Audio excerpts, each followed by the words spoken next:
Okay, Lomachenko opponent Anthony CROLLA believes he can beat the two-time Olympian. This is what he has to say.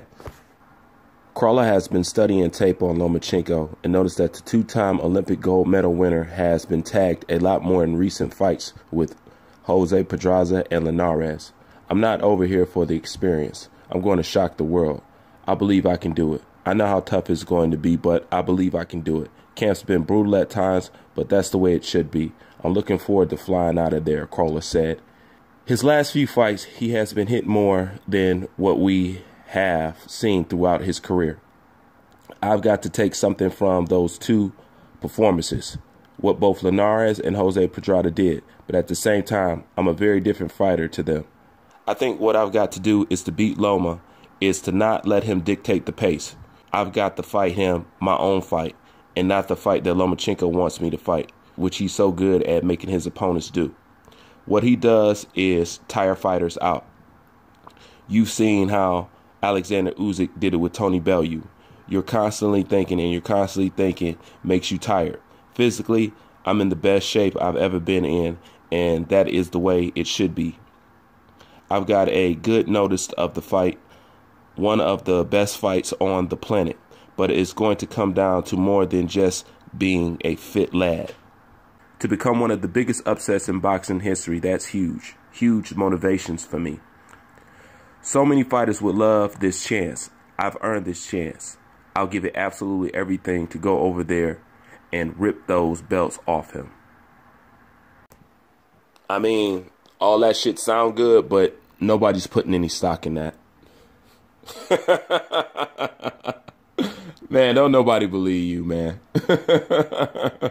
No, listen, nobody's taking this fight serious for Lomachenko. Everybody says it's going to be a walk in the park, you know what I'm saying, an easy slice of pie, you know, nothing more, nothing less, you know, especially since Linares already done sparked you out, you know what I'm saying, and he done sparked out Linares, so there's nobody thinking that this fight should be anything big for Lomachenko.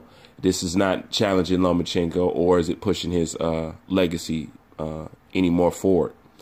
And I understand, hey, Loma fanboys, I get it. This is his mandatory. No problem with that. You got to take care of your business. You got to do what you got to do, all right? But after this, you know, and he still wants to hunt down Comey or Mikey Garcia. I mean, let's just be real. Mikey Garcia ain't coming back down. Mikey Garcia going to drop that belt. Hopefully he drops and vacate that belt, and then Teofimo Lopez can fight for it or something. But I really want to get this kid a strap. You know what I'm saying? I really want to get this kid a strap because there's nothing left for Loma. After the CROLLA fight, if he fights Comey, after that, there's nothing for him. You know? And it's funny because he talks about retirement, you know? And then, to me, I'm like, man, how can you retire when you haven't done anything significant in your career? Yes, on a personal level, to a diehard fan, they're impressed by what you did. But I distinctly remember Lomachenko talk about his legacy and his history. See, at one point he talks about it like it's very important to him. So if it's important to him, it should be important how it's left behind and how it is perceived. Him in his own mind, if all he wanted to do was have a couple hundred amateur fights and unify and collect all the belts, and he's satisfied with that on a personal level, cool. I have no problem with that. As far as legacy-wise, he won't have one. He just won't have one. But anyways, that's kind of like a video for another day, so to speak. But when it comes to CROLLA, he's tailor-made for Lomachenko. Actually, tailor-made for Lomachenko. But I don't see him posing any threat to Lomachenko. I think it's something that, you know, it's just a fight that they got to sell.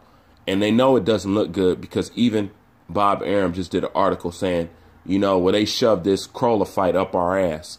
And in that article, he goes on to say how, you know, look, man, this is our mandatory. If it wasn't for this, trust me, this is not the fight that we would have. So even Bob Arum is aware that this fight does nothing for Lomachenko legacy building wise, and, you know, boxing star fame wise. It does nothing for him. Yes, it helps complete his journey. That's cool. But like I told you guys, I'm big on stars, man. I'm all about stars. You know what I'm saying? I love records and stuff like that. Like, I love what Terrence Crawford did. You know what I'm saying? I love that he became undisputed. That's really what it's all about. That's fine. That's dandy. That's beautiful. But at the end of the day, it's not enough. You know what I'm saying? It's really not enough. You know what I'm saying?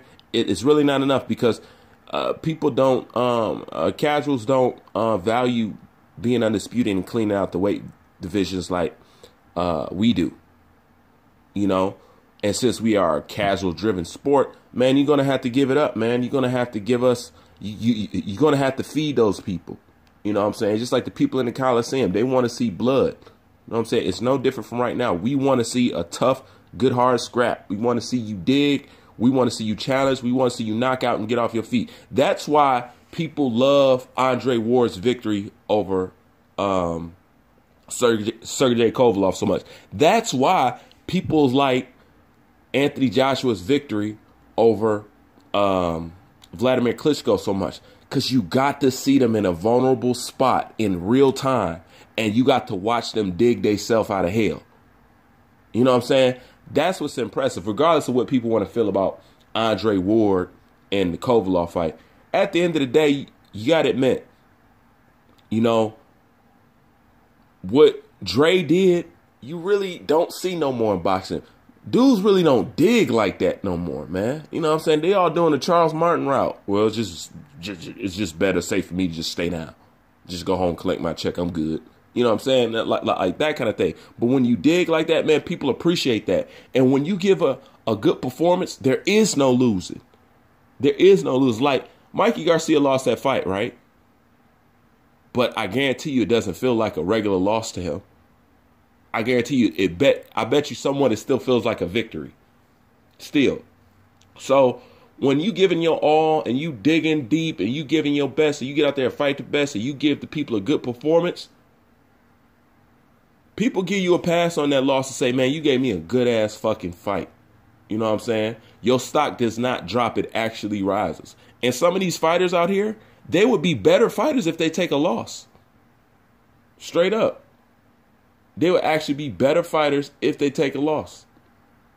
You know what I'm saying? I'm going to tell you something crazy. I believe Anthony Joshua will become the absolute prime fighter I believe he can become when he takes a loss. Yep. I said it. I think because a loss, it kind of knocked that chill off you. You know what I'm saying? It knocks that worry off a little bit. And it can make you more dangerous because you're more relaxed. Say, hey, man, I already got a loss. I ain't got nothing to lose kind of thing. You know what I'm saying? So some of these fighters will actually be better fighters if they actually took a loss. You know what I'm saying? It'll shake them jitters off. It'll shake that nervous, I need to keep this O up, blah, blah, blah. It'll shake all that right off. You know? But anyways, that's just my opinion. You can leave your opinion in the comment section. I will leave the link to the article in the description box. Bruce Van, I'm out.